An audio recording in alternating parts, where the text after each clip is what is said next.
الرحمن الرحيم هل أتاك حديث الغاشية يومئذ خاشعة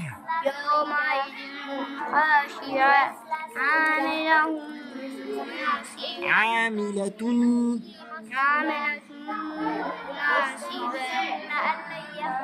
بلى إن ربك تصلى نارا حامية تسقى من عين آنية ليس لهم طعام إلا ليس لهم طعام إلا